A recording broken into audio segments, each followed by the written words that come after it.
राम राम दोस्तों, स्वागत है आपका जाट जाटनी ट्रेवल्स में। आज आपको लेकर चलते हैं बाबा राजपुरी जी के मठ, गांव लदाना, जिला कैथल, हरियाणा के अंदर ये मंदिर है। और साथ में ये माता हिंगलाज, जो बलूचिस्तान पाकिस्तान में मैन मंदिर है, उनके 52 शक्तिपीठों में से भी एक है। आज से लगभग 600 साल पहले बाबा राजपुरी जी ने इस मठ की स्थापना की थी। बाबा राजपुरी जी का जन्म लदाना गांव में हुआ था और उन्होंने अपनी शिक्षा बाता गांव में जाकर गुरु सरस्वतीपुरी जी से ग्रहण की। बाबा राजपुरी जी ने संन्यास धारण कर लिया था और उन्होंने फिर यहाँ आकर बहुत कठोर तपस्या करी, इसको अपनी तपोभूमि बनाया। ये तालाब भी उसी टाइम का है और ये मंदिर का प्रवेश द्वार है, जो पहले अधूरा था लेकिन अब पूरा बना दिया गया है। ये दशहरे से अगले दिन एकादशी को यहाँ पर बहुत भारी मेला लगता है और आसपास के गांव के लोग यहाँ पर बाबा जी की धोख लगाने आते हैं। बाबा राजपुरी जी ने आसपास के सभी प्रांतों में सनातन धर्म का खूब प्रचार प्रसार किया। उन्होंने हिमाचल प्रदेश, उत्तर प्रदेश, हरियाणा और पंजाब में 365 मठों की स्थापना की और दिल्ली में भी इनका प्रमुख मठ है, जो टट्टू साहब की बगीची के नाम से जाना जाता है। और जो इन सभी मठों की प्रमुख गद्दी है वो बाबा लदाना में है। सबसे पहले बाबा राजपुरी ने इसी मठ की स्थापना की थी और यहीं से सनातन धर्म का प्रसार किया था, इसीलिए ये मुख्य गद्दी मानी जाती है। हम कभी दिल्ली जाएंगे तो बाबा लदाना जी के प्रमुख मठ टट्टू साहब की बगीची में जरूर जाएंगे।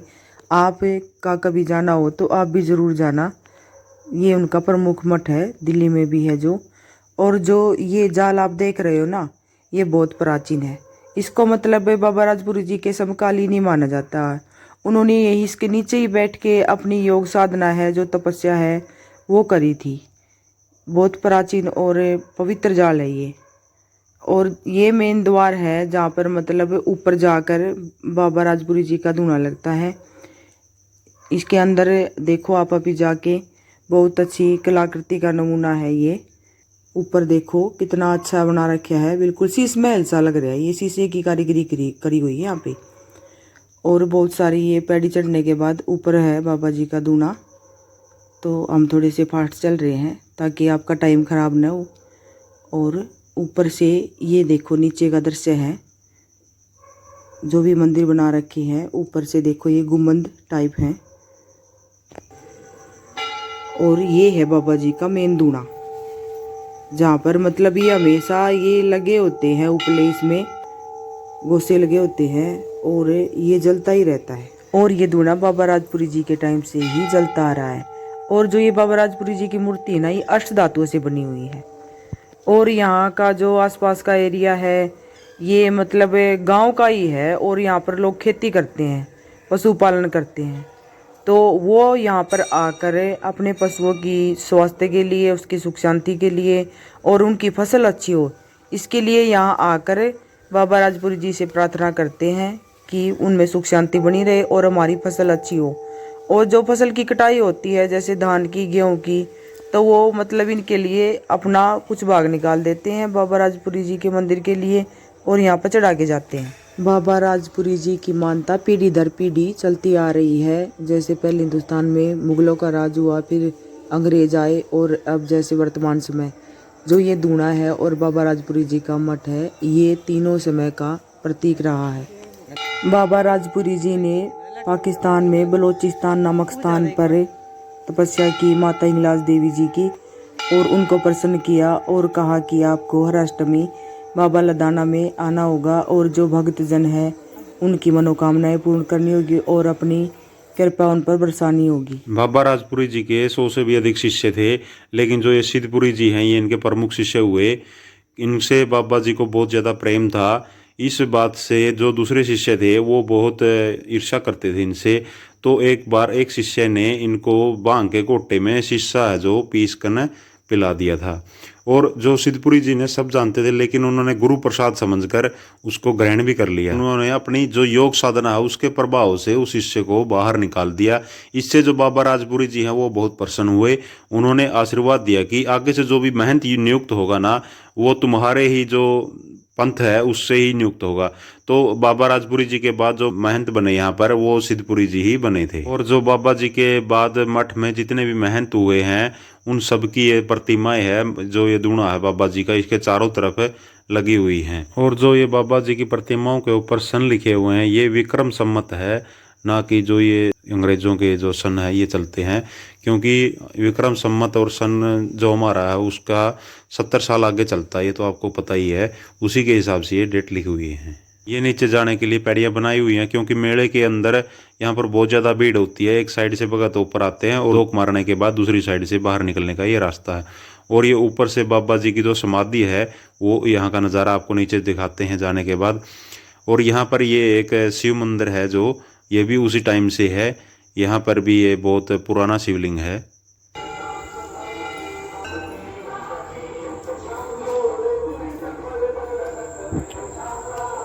बाबा जी के बाद जितने भी यहाँ पर महंत हुए हैं उन्होंने भी यहाँ पर बहुत तपस्या की, उनकी भी यहाँ पर समाधियाँ बनी हुई है। ये भी उन्हीं महंतों की समाधियाँ हैं। गोपालपुरी जी अंग्रेज़ों के टाइम में यहाँ पर महंत थे, उन्होंने बैरिस्टर तक की पढ़ाई कर रखी थी। वो भगत सिंह की फांसी के खिलाफ पैरवी करना चाहते थे, लेकिन अंग्रेज़ों ने उनको इसकी इजाज़त नहीं दी। दोस्तों, बाबा लदाना में ही बाबा जी की सिद्ध समाधि है, और कहीं भी जो बाबा राजपुरी जी के मठ हैं 365 उनमें कहीं भी आपको समाधि नहीं मिलेगी। ये बाबा राजपुरी की सिद्ध समाधि है। यही वो जगह है जहाँ पर बाबा राजपुरी जी ने अंतिम बार अपने जो भगत थे और उनके चेले थे उनको यहीं पर दर्शन दिए थे। और उसके बाद उनके मतलब यहाँ पर एक खड़ाऊ, सोटा, कमंडल और एक चद्दर सिर्फ यही मिले। उन सबको ज्योतिष रूप मानकर उनके जो चेले थे सिद्धपुरी जी, उन्होंने इसी जगह पर बाबा राजपुरी जी की सिद्ध समाधि का निर्माण करवाया था।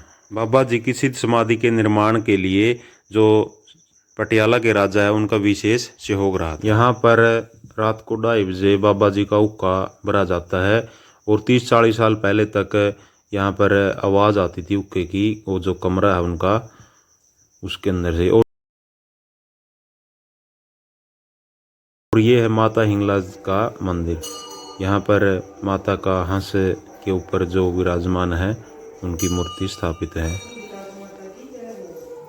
यहाँ पर नवरात्रों में माता की पूजा की जाती है, और अष्टमी वाले दिन का हवन यज्ञ और अनुष्ठान किया जाता है। और रात को 1 बजे तक जागरण वगैरह करते हैं। उसमें माता के पजेब है जो पायल उनकी झनकार सुनाई देती है। और माता रानी की कृपा से यहाँ पर भीड़ बढ़ती रहती है, और भीड़ अष्टमी, नौमी, 10वीं और 11 तक एक पूरे मेले का रूप ले लेती है। ये बाबा लदाना के अंदर जो भंडार गृह है, रसोई घर है, ये उसका सीन है। यहाँ पर एक परंपरा है बाबा राजपुरी के टाइम से ही, जो दरवेश हैं, दरवेश मतलब जो आजकल हम अपनी भाषा में कुत्ते कहते हैं, उनके लिए जो खाना है वो आरती होती है जो सुबह 4 बजे, उसके बाद 4:30 बजे आरती पूरी होने के बाद उनके लिए पहले रोटी बनती है, उनको रोटी घेरी जाती है। उसी के बाद जो यहाँ पर संत महात्मा है या आमजन है जो भी है उनके लिए चाय पानी खाना जो भी है वो उसके बाद ही बनता है। सबसे पहले जो दरवेश है उनको खाना दिया जाता है। यहाँ पर पूरा दिन भंडार गृह में पूरा दिन आप किसी भी समय आकर यहाँ पर खाना खा सकते हैं, और ये लंगर है जो सारा दिन चलता रहता है। यहाँ पर जो भी भगत आते हैं वो दूध घी अपने जो श्रद्धा होती है वो यहाँ पर लाते हैं, और उनका जो दूध का वो है पूरा यहाँ पर टोपी है वो भरे रहते हैं। और जो अब यहाँ पर इस समय जो संत हैं वो हैं महंत दूजपुरी जी, वो जो ये आपको सामने दिखाई दे रहे हैं वो यही हैं। महंत दूजपुरी है ना, जो बहुत ही ज्ञानी संत हैं। उनको आप जब भी आप जाओ, कभी भी जाओ, उनसे आप पूरे डेरे का इतिहास, पूरी वो कहानी है वो जो बहुत अच्छे से बताते हैं। बहुत ही अच्छे संत है वो, उनको पूरा ज्ञान है।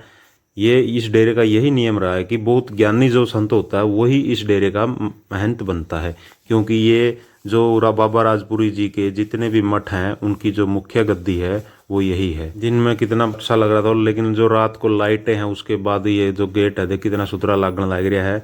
हमें यहाँ पर बहुत अच्छा लगा। हम प्रत्येक दशहरे के बाद जो गैस आती है यहाँ पर आते हैं, बहुत अच्छा लगता है। ये हमारे जो पूर्वज हैं वो बहुत लंबे समय से यहाँ पर दोखते आ रहे हैं।